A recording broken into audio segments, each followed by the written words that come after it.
Hey friends, welcome back to another video. My name's Emma LaFave, and today I'm going to be taking a look at Kristy Rice's new Mixed Media Adventures book. She just sent it to me and I'm excited to dive in, so let's take a look.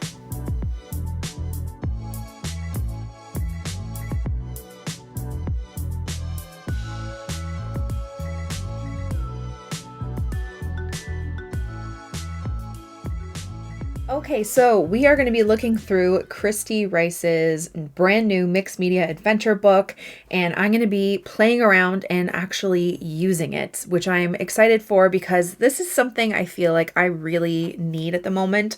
I'm kind of looking at this right now as therapy. Watercolor in general is usually my therapy, but because it's also my job, I have especially recently found it a bit more stressful. And I put a lot of pressure on myself to create content for you guys, and just it's my job, right? I rarely get the chance to play. So this came in perfect timing because this is what I need today. So we are going to play. I am going to play. And if you haven't checked out her channel yet, I definitely suggest you do that. So just looking through the book, there's an introduction where she basically just gives you the permission to just play and create for the joy of it, which is kind of the basis of her whole channel, which I love. Supply suggestions, how to use the pages. There's some ideas. There's some work that you can work through, you know, just like different lines and all that stuff, different ideas for that. Tons of stuff. Exercises to do. Just a bunch of ideas of how to use this book, and then you get right into it. And this book is just filled with gorgeous pages of watercolor backgrounds and just fun. So I'm going to look through this and I'm going to decide which ones I want to use. This is going to be hard. I don't know how I'm going to pick it. And I'm going to play with different mediums that are not watercolor. It is very thick paper, so you can definitely paint on this, which I'm planning to do. I think I'm going to use my acrylic gouache for one of the things. I'm probably not going to use watercolor. I don't know how watercolor would actually work on this. We could just give it a quick try just to see, but I'm going to be using my acrylic gouache, and I'm even going to try to use my Paul Rubens oil pastels just for fun. And I will definitely transfer over to the next page. But you know what? This is all about creativity and just having fun. But this is so cool, and I love the concept of this book. And I'm excited to just kind of look through and hopefully gain some inspiration, but also release any pressure of things being good. This looks like it would be fun to create a bunch of flowers on, to be honest. I might actually start with that. Just something that's familiar. Look at these. You know what? It'd be fun to even just kind of create these own pages for yourself. So if you don't have a book like this, or I definitely suggest you look into getting it. But if you don't, this is just a great exercise for you to do on your own. Create some watercolor backgrounds and then, you know, play on top of them. See what you can create. This is so cool. Okay, so let's jump in and get started.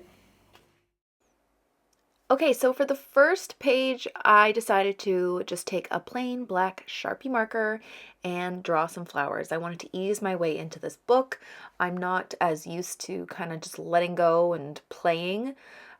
Usually when I'm creating, it's sadly just for tutorials because my schedule is so crazy busy. I never really get to play anymore. And I feel like a lot of us feel, we don't want to waste paper. We don't give ourselves enough room to just experiment. We really always want to try and create something out of whatever supplies we have. We don't want to waste. And while I always say, you know, there's no such thing as wasting paper, you're always learning something new.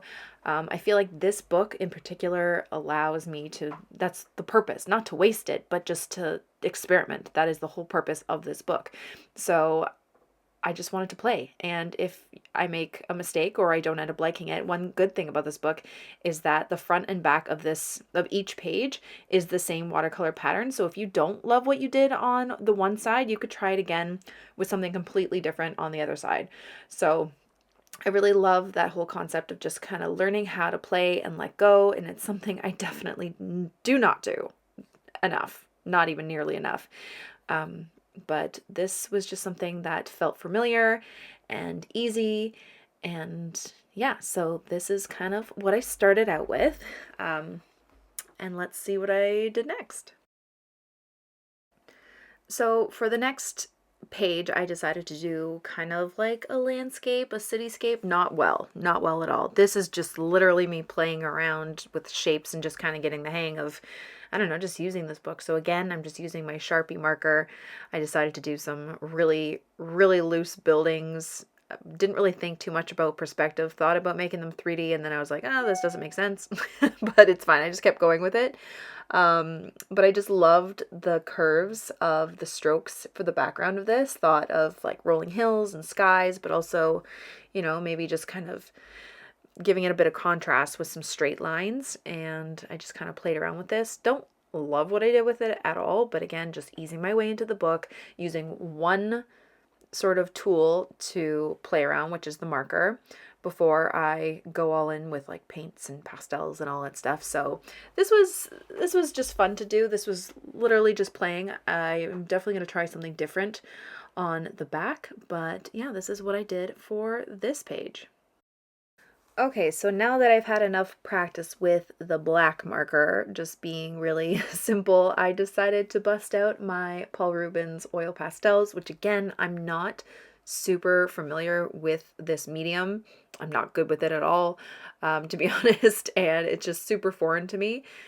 But I just wanted to play, just, you know, add a bit of texture, and I decided again to do flowers. So I'm pairing something that I'm uncomfortable with and unfamiliar with, like the pastels, with something I am comfortable and familiar with, just so I wasn't too out of my element, because I don't like being out of my element. And I just kind of played around with the shapes and the colors with this simple watercolor background. And while I don't feel like I absolutely love the way it turned out, it was fun to do. It's just something completely different than I'm used to.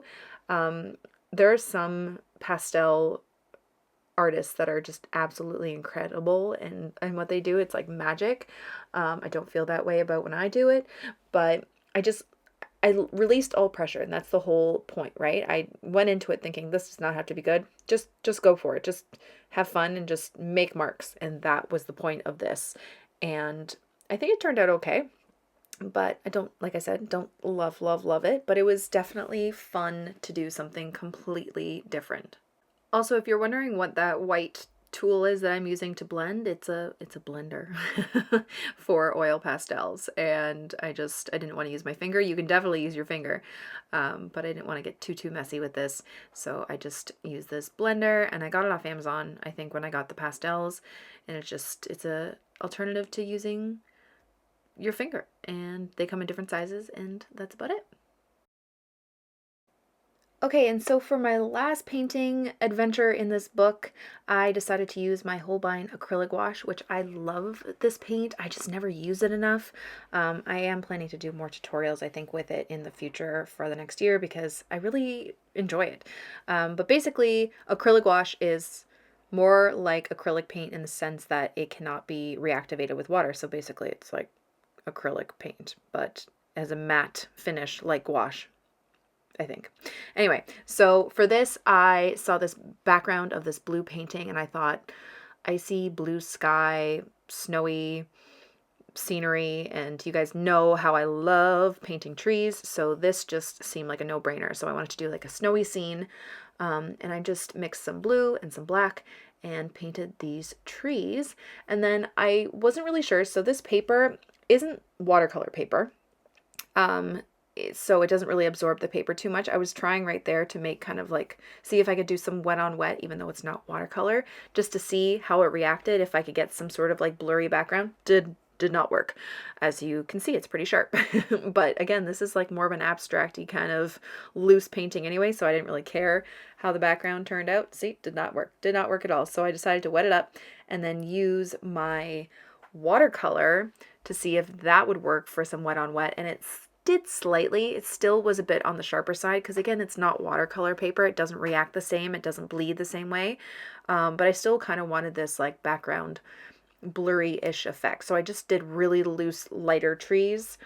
And then realized I probably should have done that behind those 4 initial trees that I did. So I just kind of went behind them and just made it messy and darker. Just didn't really care, to be honest. And then I proceeded to do some more trees in the foreground, and then just finished it off with a bunch of extra white gouache on top to give more of like a snowy effect. And I didn't completely cover it, so you could see some of that blue and even the pink in the bottom. So maybe it almost, to me, it almost looks like it's on a lake or something like that. Maybe it's like an icy lake, so you can get the reflection from the pink and the blue in the sky into the ground, whatever it is. I don't know. So one thing I love about gouache, see the dry brush where it starts to kind of taper off and give this like more textured effect. That's one thing I really love about using gouache, is that you get this really cool textured effect when your brush is a bit more dry with less water and more paint. And then I just did some fallen snow all over the trees, and I finished it off with some white snow splatter, and I actually love the way this one turned out. Love, love, love, love, love. Love the trees, love the snow, love the background, love it all. So yeah, this one was definitely a win, and I had so much fun creating this. So there we go. That was a lot of fun, and I can see myself just pulling this book out again when I just need to doodle or do something. Not too fond of this one, but it was just fun to just play around. I never use oil pastels, clearly, but that was just fun to play with as well. And I really love how this one turned out. You guys know I love my watercolor trees, but I did this with gouache, and I love snowy landscapes. So this, I feel like, turned out amazing, and I love this. And yeah, that was a lot of fun. Thank you so much to Kristy for sending this over to me. I hope you guys can pick up a copy yourself, and make sure you follow her on Instagram as well as YouTube. Thank you all so much for watching my video. I really hope you liked it, and I hope you learned something. Don't forget to subscribe to this channel and follow me on all my other platforms for tons more content. I'll see you guys next time. Bye!